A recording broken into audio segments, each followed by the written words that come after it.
ലിജോയുടെ brother ജോസ്മോനാണ് സത്യത്തിൽ എനിക്ക് ഈ ചാണക്യൻ്റെ കഥ ആലോചിക്കാനുള്ള ഒരു വിത്ത് പാകിയത്. വളരെ കാഷ്വലായിട്ട് അദ്ദേഹം എന്നോട് ചോദിച്ചു, രാജീവ് മിമിക്രി മോണാക്റ്റൊക്കെ ചെയ്യുന്നതല്ലേ, ഒരു മിമിക്രിക്കാരനെ വെച്ചൊരു കഥ ആലോചിച്ചാൽ എന്താ? അപ്പോൾ അതാണ് സത്യത്തിൽ എനിക്കുണ്ടായിരുന്ന ഒരു ഇൻസ്പിറേഷൻ. അപ്പോൾ ആ ആലോചനയിൽ ഞാനിങ്ങനൊരു കഥയിൽ എത്തി. ആദ്യം ഒരു കോമഡി ശബ്ദാനുകരണം, ഒരു കോമഡി ലെവലിലാണ് ഞാൻ ആദ്യം ഒരു കഥ ആലോചിച്ചത്. പിന്നെ അതിനത്ര ഒരു ഗ്രിപ്പ് ഉണ്ടാവില്ല എന്ന് തോന്നിയിട്ടാണ് രണ്ട് കാര്യങ്ങളായിരുന്നു. ഒന്ന്, ചെറുപ്പത്തിൽ ഞങ്ങൾക്കൊരു ട്രൂപ്പ് ഉണ്ടായിരുന്നു, സൂപ്പർ മിമിക്സ് എന്ന് പറഞ്ഞിട്ട് കേരളം മുഴുവൻ ഞങ്ങൾ ഒരു പ്രത്യേക തരത്തിൽ മിമിക്രി അവതരിപ്പിച്ചിരുന്നൊരു സംഘം ആൾക്കാരായിരുന്നു. അപ്പോൾ ഈ സൂപ്പർ മിമിക്സ് ഉണ്ടായിരുന്ന സമയത്ത് ഞങ്ങൾ പലപ്പോഴും അന്നത്തെ മന്ത്രിമാരുടെയൊക്കെ വളരെ ഡിസ്റ്റിങ്റ്റീവ് ആയിട്ടുള്ള ശബ്ദമുള്ള മന്ത്രിമാരുടെയൊക്കെ ശബ്ദം ഉപയോഗിച്ചുകൊണ്ട് തിയേറ്ററിൽ ഫസ്റ്റ് ഡേക്ക് സീറ്റ് ബുക്ക് ചെയ്യായിരുന്നു.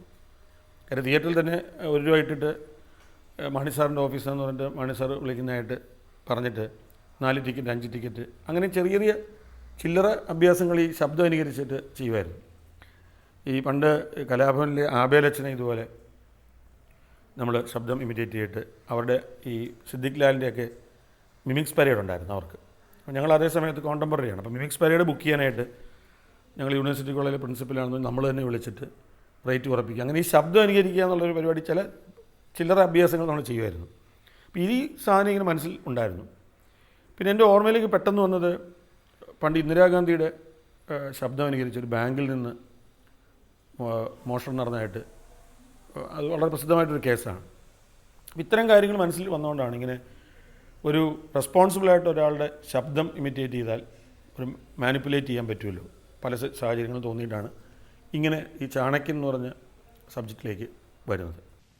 എൻ്റെ ഈ റിപ്പബ്ലിക് ഡേ സന്ദേശം ഉപസംഹരിക്കും മുൻപ് ഒരു കാര്യം ഓർമ്മിപ്പിക്കട്ടെ.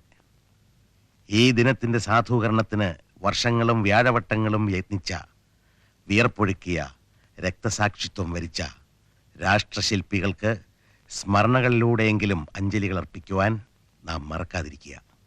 നിങ്ങൾക്കേവർക്കും ഭാസുരമായ ഭാവിയും സകല നന്മകളും നേരട്ടെ. ഈ റിപ്പബ്ലിക് ദിനത്തിൻ്റെ സോജ്വല ആശംസകൾ നേരട്ടെ.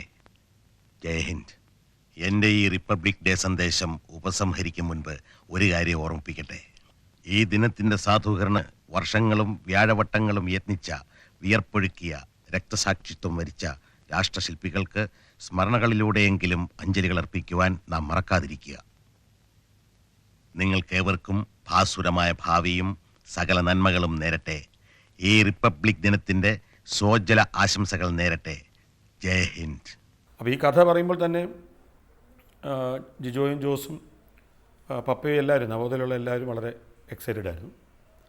അങ്ങനെ ഇതിൻ്റെ ഒരു പൂർണ്ണ രൂപമാകുന്നതിന് മുമ്പ് തന്നെ ഈ കഥ മലയാളത്തിലെ ഒരു പ്രസിദ്ധ നടനോട് പറയാതെ ഇത് ചെയ്യാമെന്ന് എഗ്രി ചെയ്തു.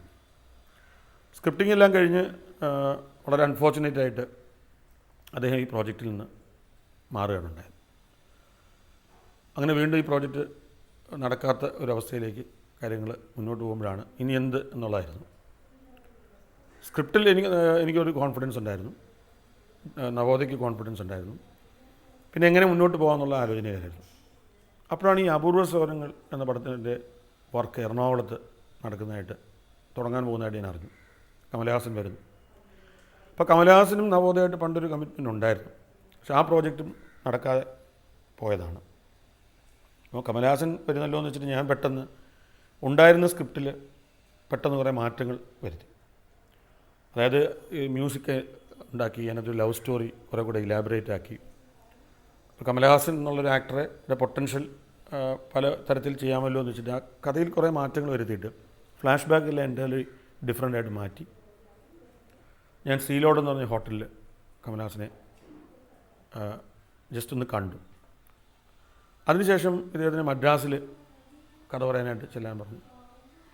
എനിക്കവിടെ ഉണ്ടായ എക്സ്പീരിയൻസ് ഭയങ്കര, അതായത് ഇത്രയും സീനിയറായിട്ടൊരു നടൻ അദ്ദേഹത്തിൻ്റെ ആൽവാർപേട്ടിലുള്ള ഓഫീസിൽ 10 മണിക്ക് ഞാൻ എത്തുമ്പോൾ എന്നെ കാത്ത് അദ്ദേഹം പോർട്ടിക്കോയിൽ നിൽക്കുന്നുണ്ടായിരുന്നു.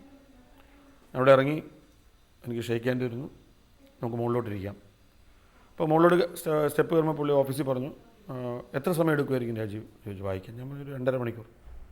അപ്പോൾ 2.5 മണിക്കൂർ മറ്റ് കോളുകളൊന്നും കണക്ട് ചെയ്യണമെന്ന് പറഞ്ഞു. ഞങ്ങൾ നേരെ മുകളിൽ പോകുന്നു. പുള്ളി ഞാൻ ഇരിക്കാൻ പറഞ്ഞതിന് ശേഷം ഞാൻ ഇരുന്നതിന് ശേഷമാണ് പുള്ളി ഇരുന്നത്. അപ്പോൾ ഞാനത് ഇത്രയും വ്യക്തമായി പറയാൻ കാര്യം, സിനിമയെ കാണുന്ന പോലെ തന്നെ അന്നത്തെ കാലത്തെ ആൾക്കാരുടെ ഒരു പ്രൊഫഷനോടുള്ളൊരു ഡിസിപ്ലിൻ, ആ ഒരു ഹയറാർക്കി മെയിൻറ്റെയിൻ ചെയ്യുക എന്നെ വളരെ കംഫർട്ടബിളാക്കി. എൻ്റെ ആദ്യത്തെ സിനിമയാണെന്ന് അദ്ദേഹത്തിന് അറിയാം. വളരെ കംഫർട്ടബിളായിട്ടുള്ള ഒരു അറ്റ്മോസ്ഫിയർ എനിക്ക് തന്നിട്ട് കഥ കേൾക്കാനായിട്ട് പുള്ളി ഇരുന്നു. അപ്പോൾ സത്യത്തിൽ ഞാൻ കഥ പറയാനിരിക്കുന്ന ഒരു വലിയ സീനിയർ ആർട്ടിസ്റ്റിൻ്റെ മുമ്പിലാണെന്ന് ഒരു തോന്നൽ എനിക്കില്ല. കാര്യം വളരെ പോസിറ്റീവായിട്ടിരിക്കുകയാണ്. ഞാൻ വളരെ വളരെ നന്നായി കഥ പറഞ്ഞ ഒരു ദിവസമാണ്. കഥ പറഞ്ഞു കഴിഞ്ഞാൽ പുള്ളി പറഞ്ഞു എനിക്കിഷ്ടപ്പെട്ടു, I am doing the film എന്ന് പറഞ്ഞു കൈ തരുന്നു.